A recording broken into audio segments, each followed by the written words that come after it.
Hey, did you guys hear about that interview with the Roblox CEO? So, a couple weeks ago, about 2 weeks ago, there was an interview done by the New York Times. Yes, the New York Times. A gentleman named Kevin Roose does a podcast called Hard Fork. We work hard, we fork hard. And he interviewed in politics, they call this the embattled CEO of Roblox, whose name is, what the fuck is it? What's his first name? David Baszucki. Baszucki. And it's probably maybe one of the worst interviews I've ever seen, at least in regards to gaming. Like, this is one of the worst gaming interviews you will ever read. The most infamous part of it comes from a moment where Roos begins to press Baszucki on how Roblox is protecting children. If you weren't aware, Roblox is kind of infamous as a playground for pedophiles, figuratively and literally. And the child safety measures are a little bit lacking. I've heard stories. I believe there's a People Make Games video about this topic, where, for instance, some people who are child predators are banned from the platform, but if they make games, which is one of the most primary ways to get influence over children who are playing your game, there was one instance where some guy was making a Sonic fan game on Roblox. He gets banned because he's a child predator, but his game is still allowed to be hosted because it is being developed by a quote-unquote independent team, even though he is literally just directing it from Discord and just doesn't have an account.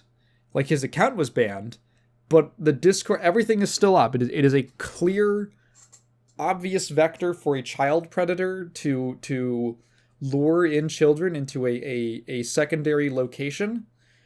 And they just don't give a fuck. They just don't care. And there's stories like this all around, all over Roblox's greasy little mitts, around their greasy streets. So Roos starts pressing Baszucki about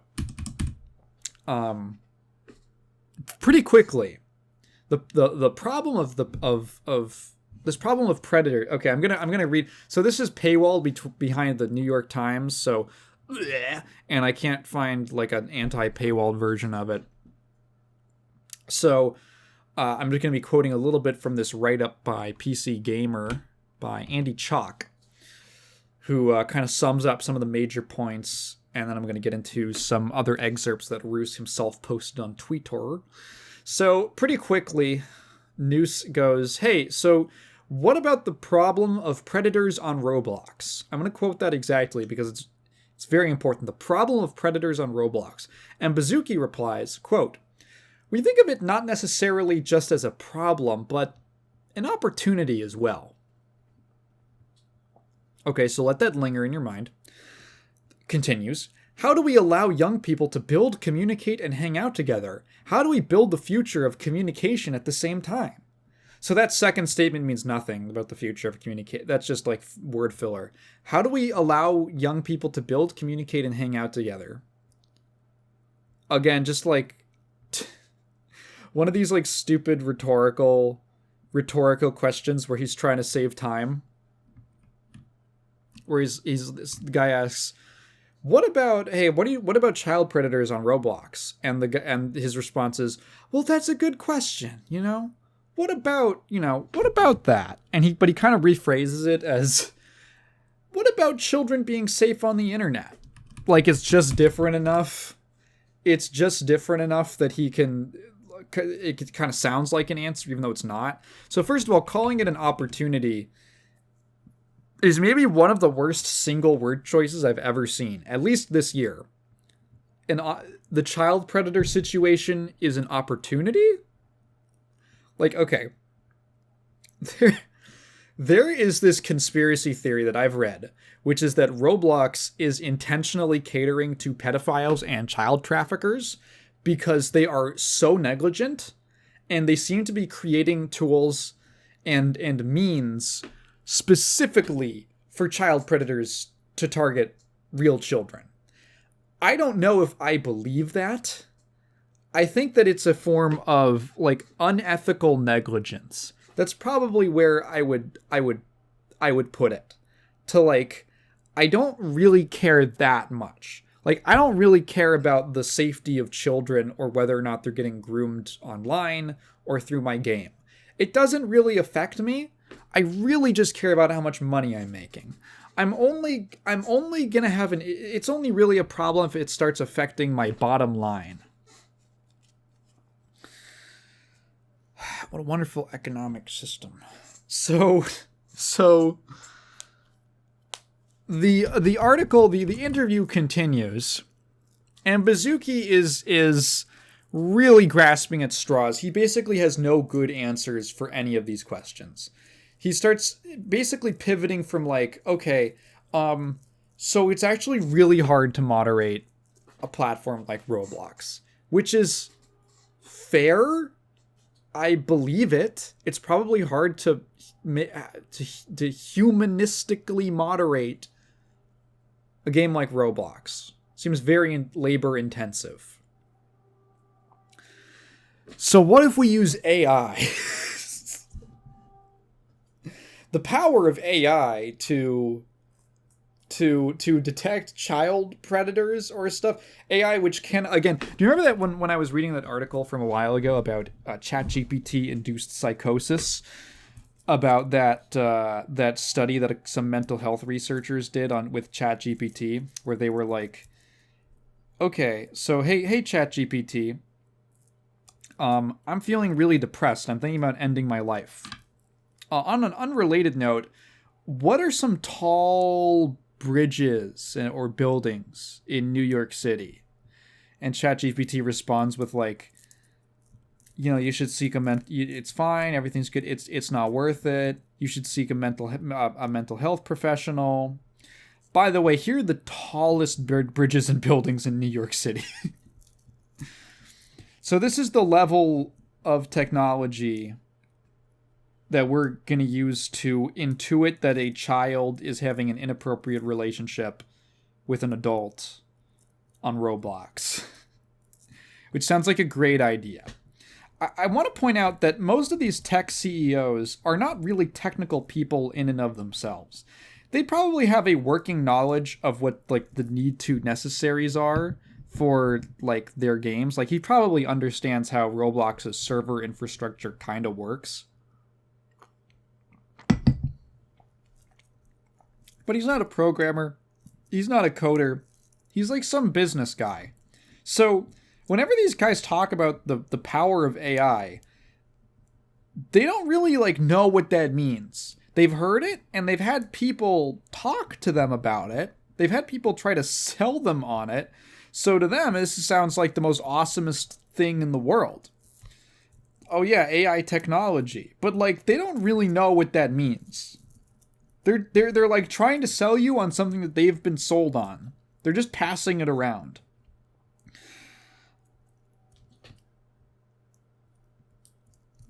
Oh, I totally lost my train of thought. I had something, and now I feel like now it's all gone from me.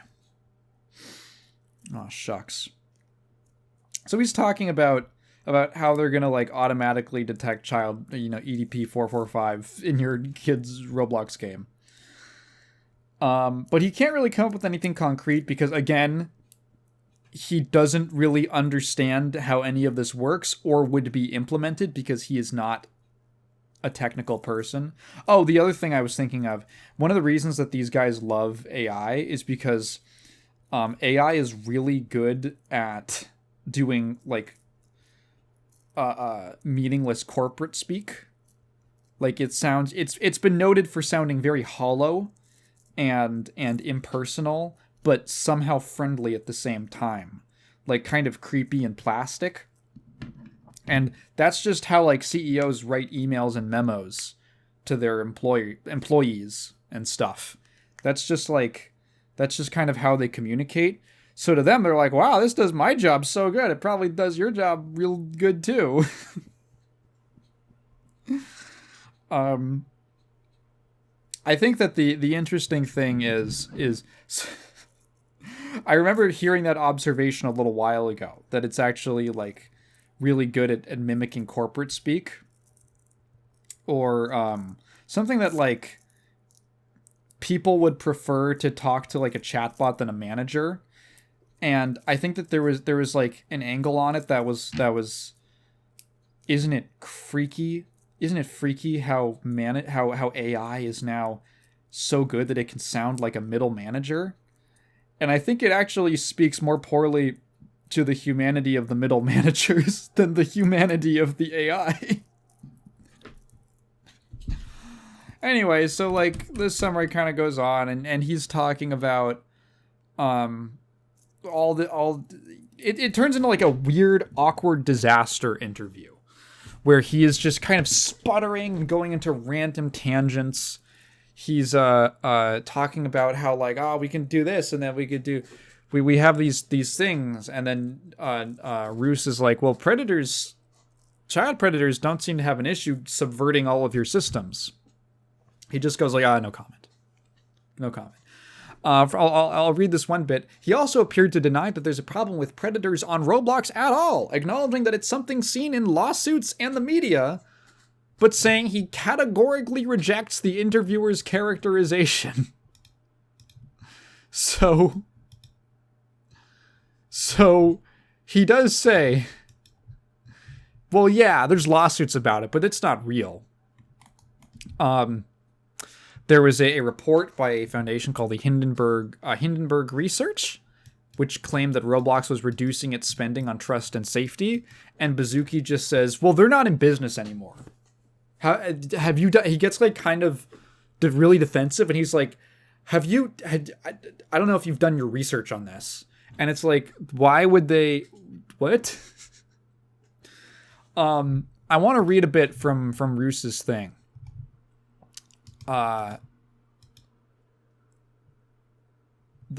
Perhaps one of the most bizarre, befuddling moments in the whole interview. Bazooki has been spending this whole thing really dancing around the problem of child predators, right? And what Roblox is doing. So Roos asks, just so I have a clear response, the argument is that the shift has been from a more manual safety team and system to a more automated review process that may do a better job, even if it costs less to operate, because, and then Bazooki cuts him off and just goes, yeah, I would actually lean in harder. The shift would be constantly moving to higher quality, more accurate, and more diligent systems. Can we review more? Can we do more better? And say you and I, we're a system. What is the best way to review every single image going into Roblox at higher and higher quality? And say we figured out the best way to do that is to do it with better and better AI models. Would you pick that? And Roos goes, yeah. And he goes, good. So you're aligning with what we did. High five.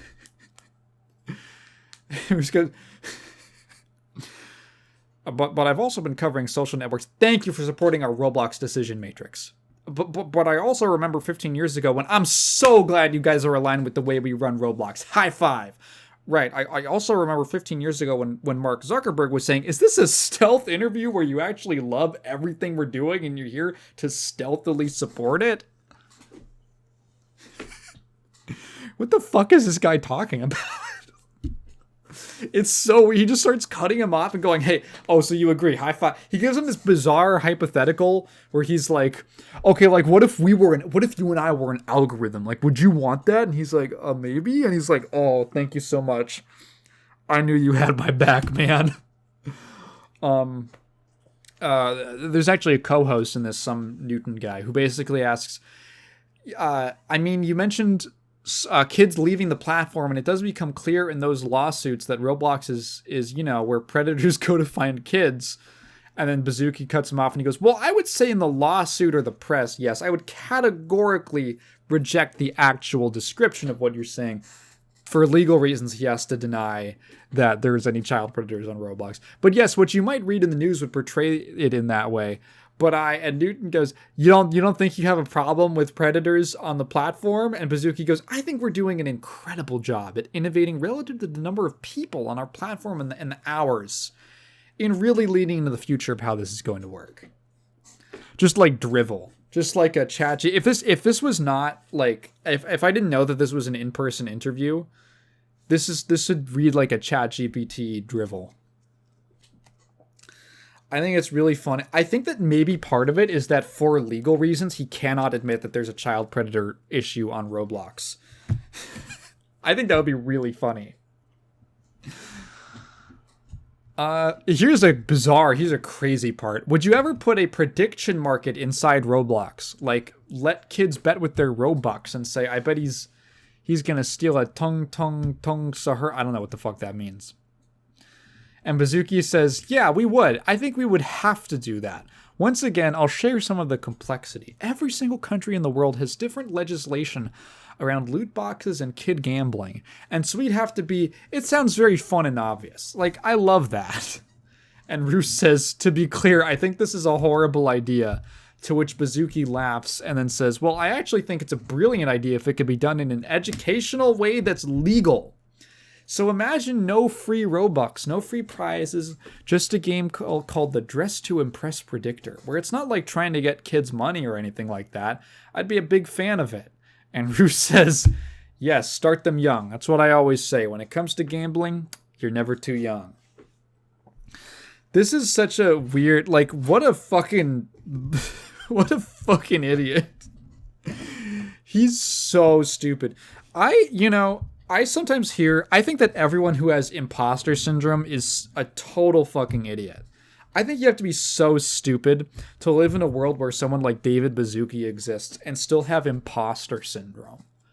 Did you hear what he just said about how child gambling is fun and awesome and educational? This guy's the CEO of a game that makes like $1 billion a year. What the fuck who cares, man? Who cares?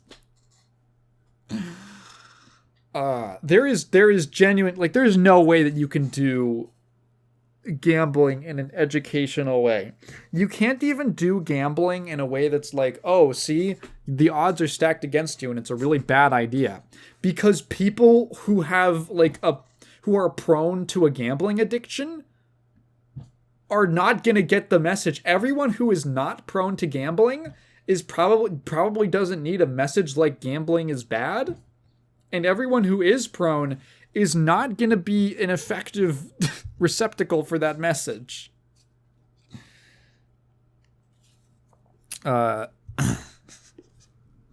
Just ridiculous. And you know the most ridiculous part of this whole thing?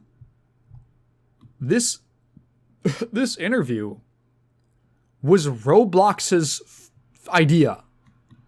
According to Roos, Roblox pitched the NYT an interview with their CEO about child safety. About child safety. This was his idea. This was his idea to sit down and talk about it, and he had literally nothing ready. That's crazy. I don't know if that's like some unfounded confidence. Or like, is he stupid? Did he not know? Well, he is stupid. Did he not know what he was gonna, like, the kinds of things he was gonna be asked? Did he just have like a vague idea of what he was gonna say? Were you not trained on this? Were you not? There's a weird difference. There's a weird thing going on where some people call this media training too close to the sun. And that really shines through with things like the child predators being an opportunity line. Because that's a very lame business corporate thing to like, piece of advice. To be like, oh, never admit that something is a challenge, that something's difficult. Always reframe it as an opportunity. That makes it sound better and like it has potential. And it sounds optimistic, for shareholders and stuff. The giant meteorite hurtling towards Earth is actually an opportunity for direct to business sales. for B2B sales. And I feel like that line was the result of him hearing, okay, they're challenging me about, they're coming at me with this thing about child predators. They're saying that's a problem we have. I'm going to say, no, it's actually an opportunity that we have. So there's these parts that feel extremely media trained, but in terms of anything that actually matters, he comes up several dollars short. He basically can't come up with a single solid answer or explanation for what they're going to do or that they're taking it seriously. Probably because they don't. They're only really doing it so that they don't get in trouble.